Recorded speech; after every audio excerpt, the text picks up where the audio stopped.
Salut à tous, le journal du foot de ce vendredi 3 janvier. Les premières confidences de Zlatan Ibrahimovic depuis son retour au Milan AC. Le Suédois a été présenté aux médias ce vendredi. L'ancien Parisien a expliqué qu'il était parti contre sa volonté en 2012 lors de son départ pour la capitale française. Il confirme avoir reçu beaucoup d'offres, promet d'être méchant avec les jeunes et se dit impatient de croiser la route de Cristiano Ronaldo. C'est bien qu'il soit en Italie. On va voir ce qu'il se passe à lâcher Ibrahimovic. Liverpool continue de marcher sur l'eau en Première Ligue grâce à des réalisations de Mohamed Salah et Sadio Mané. Les Reds ont décroché face à Sheffield une 19e victoire cette saison en championnat en 20 matchs disputés. Rien ne semble pouvoir empêcher les joueurs de Jürgen Klopp d'être champions. Liverpool a réussi l'exploit de rester invaincu en Première Ligue pendant une année entière. Leur dernière défaite remonte au 3 janvier 2019 sur le terrain de Manchester City.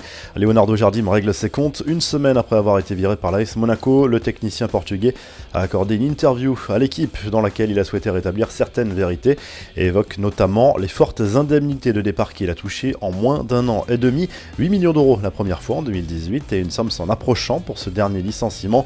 J'ai sans doute été le moins cher des 3 derniers entraîneurs de l'ASM, en l'occurrence lui, Claudio Ranieri et Thierry Henry, si l'on rapporte les sommes versées au nombre de mois travaillés, a lâché Jardim, qui avoue avoir été surpris par ce licenciement et confirme qu'il avait menacé de partir dès le mois d'août pour mettre la pression sur ses dirigeants sur le mercato. Quelques infos en bref, et d'abord cette histoire folle au Mexique, comme le relate le Daily Mail. 2 cartels de la drogue se sont opposés cette semaine en prison.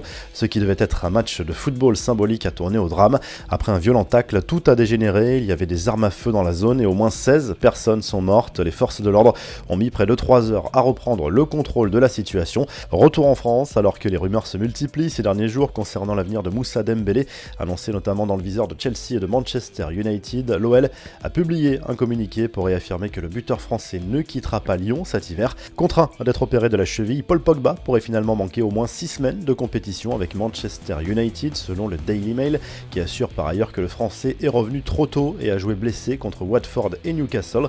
Les confidences de Raphaël Varane, dans une interview accordée à 11 Mondial, le champion du monde a longuement évoqué son enfance, mais aussi ses petites habitudes. Le défenseur merengue a expliqué comment il avait changé certains détails pour en finir avec les blessures à répétition, et l'une de ses décisions a de quoi surprendre puisque Varane a choisi de changer de petit déjeuner du jour au lendemain. Sorti sur blessure à un quart d'heure de la fin du match contre Southampton, Harry Kane pourrait être absent plusieurs semaines et manquer un certain nombre de grands rendez-vous avec Tottenham, notamment en Ligue des Champions. L'international anglais va passer des examens complémentaires. Des nouvelles de Wayne Rooney qui a encore de beaux restes. Il a fait ses grands débuts avec Derby County, un championship jeudi soir. Passeur décisif face à Barnsley, l'ancien mancunien a permis aux Rams de décrocher une précieuse victoire. Il jouera un rôle hybride de joueur-entraîneur adjoint aux côtés du coach Philippe Cocu. La revue de presse direction l'Espagne où Marca consacre sa une à 3 Lillois annoncés dans le viseur du Real Madrid. Les 3 cibles seraient Victor Osimhen, Boubakary Soumaré et le Brésilien Gabriel. 3 joueurs dont la cote risque d'exploser en fin de saison. De son côté, As fait sa une avec Zinedine Zidane. L'entraîneur merengue n'a pas l'intention de demander des renforts cet hiver et considère qu'il dispose d'un effectif suffisant pour atteindre ses objectifs. En Italie, le Corriere dello Sport évoque encore très largement le retour de Zlatan Ibrahimovic au Milan AC. Le Suédois a bien l'intention de redonner des couleurs au Rossoneri en grande difficulté cette saison. Vous retrouvez l'actu foot sur topmercato.com, l'appli Top Mercato, et à très vite pour un nouveau journal du foot.